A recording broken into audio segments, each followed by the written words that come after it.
Good afternoon everyone, today I'm bringing you a quick video about what all the buttons do on a Mercedes C Class. So basically with a Mercedes C Class, a lot of the Mercedes actually, they have different sort of ways of doing the same thing. So you can do the same, some certain things, for example, change the volume on here.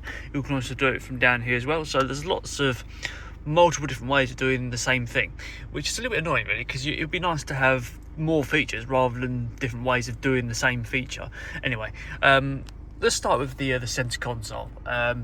So with the center console, most of this, the top row is all dedicated to aircon. So you can change the temperature individually. So say if your passenger wants the air a little bit cooler, they can adjust theirs on their side, but they can adjust the air through that. If you haven't got the aircon on, pressing this up and down will turn it on for you, so you haven't got to press around with this.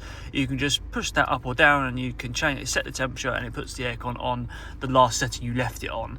As you can see just there, we've got a little plus sign there, so I can then increase the temperature with that on the passenger side.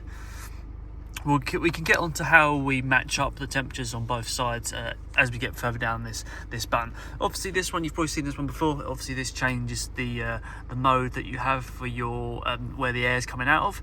You can get an overview of where the air is currently coming out of by pressing the menu button just here.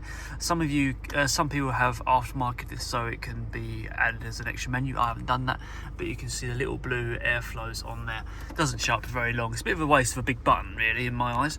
On here, this is obviously your fan speed, this one here, so that's going to alter that one. Very, very nice feedback that you get on the actual buttons there. This one obviously sets to max. This is your demister. Menu one we've just done, obviously you've got the demister for the back.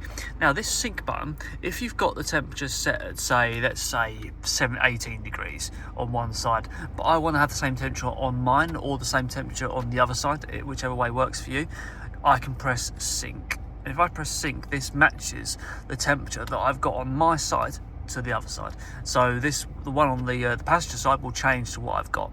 I can then alter this up and down, and the other side will do the same, unless I turn the sync off, in which case mine will adjust independently of the other one, and this one is free to adjust that way. There you go.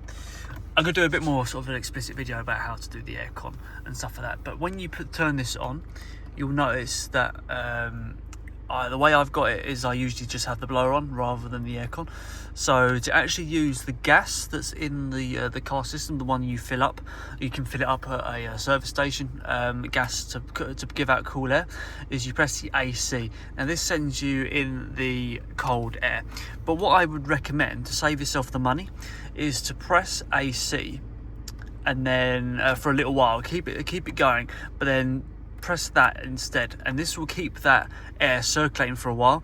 After some time this will turn off as well, so it won't stay on for long. So if you want to keep activating that, it'll keep that cool air going around for you, and you haven't got to waste more and more air coming in or using the gas up that you've refilled.